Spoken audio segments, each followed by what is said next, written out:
Hi అండి, అందరికీ నమస్కారం. Welcome to my channel. దేశవ్యాప్తంగా బ్యాంకింగ్ రూల్స్ మార్పు కీలక అప్డేట్ అయితే రావడం జరిగింది. సో దానికి సంబంధించిన పూర్తి వివరం చెప్పడం కోసం అయితే నేను ఈ వీడియో చేస్తున్నాను. వీడియోని అక్కడ స్కిప్ చేయకుండా పూర్తిగా చూడండి. అప్పుడే నేను చెప్పే సమాచారం మీకు బాగా అర్థమవుతుంది. వీడియో నచ్చితే కనుక వీడియోకి లైక్ ఇచ్చి మా ఛానల్ సపోర్ట్ చేయండి. కొత్తగా ఎవరైనా మా ఛానల్ చూస్తున్నట్లయితే కనుక తప్పకుండా సబ్స్క్రైబ్ చేసుకోండి. అప్పుడే నేను పెట్టే మరిన్ని అప్డేట్స్ అన్ని నోటిఫికేషన్కి అయితే వస్తాయి. అలాగే ఈ వీడియోని లైక్ చేయడం వల్ల వీడియో కొంతమందికి రీచ్ అయ్యే ఇన్ఫర్మేషన్ మరికొంతమందికి అయితే రీచ్ అవుతుంది. సో లేట్ చేయకుండా వివరాలు ఏంటో చూద్దాం. కేంద్ర ఆర్థిక వ్యవస్థను మరింత వేగవంతం చేస్తూ పన్ను నిబంధనలను సులభంతరం చేసే దిశగా కేంద్ర ప్రభుత్వం మరో భారీ అడుగు వేసింది. దేశవ్యాప్తంగా ఆర్థిక రంగానికి అత్యంత కీలకమైన టాక్సేషన్ అండ్ అదర్ లాస్ చట్ట సవరణ బిల్లు 2026ను కేంద్ర ఆర్థిక మంత్రి నిర్మలా సీతారామన్ లోక్సభలో ప్రవేశపెట్టబోతున్నారు. కొత్త మార్పులతో రాబోతున్న ఈ బిల్లుపై సర్వత్రా తీవ్ర ఉత్కంఠ నెలకొంది. దేశంలో ఉన్న పాత డిజిటల్ చెల్లింపుల వ్యవస్థతో పాటు పన్ను విధానాలను సమూలంగా మార్చేందుకు ఈ బిల్లును రూపకల్పన చేశారు.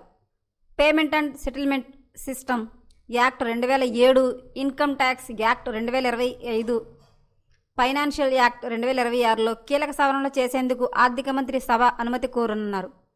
దీనికి తోడు ఇటీవల కేంద్ర ప్రభుత్వం అత్యవసరంగా తీసుకొచ్చిన ఇన్కమ్ ట్యాక్స్ ఆర్డినెన్స్ సంబంధించిన పూర్తి వివరాలను, దాని అవసరాన్ని వివరిస్తూ హిందీ, ఇంగ్లీష్ భాషల్లో ఒక ప్రత్యేక నివేదికను సభ ముందు ఉంచనున్నారు. బిల్లు ప్రవేశపెట్టిన అనంతరం సభలో 2022-23 ఆర్థిక సంవత్సరానికి సంబంధించిన అదనపు గ్రాంట్ల డిమాండ్లపై విస్తృతమైన చర్చ జరగనుంది. ఆ సంవత్సరంలో అనుకున్న దానికంటే ఎక్కువగా జరిగిన వ్యయానికి పార్లమెంట్ ఆర్థిక ఆమోదం పొందేందుకు వీలుగా అప్రాప్రియేషన్స్ బిల్లు 2026ను నిర్మలా సీతారామన్ సభలో ప్రవేశపెట్టి ఆమోదింపజేయకోరనున్నారు.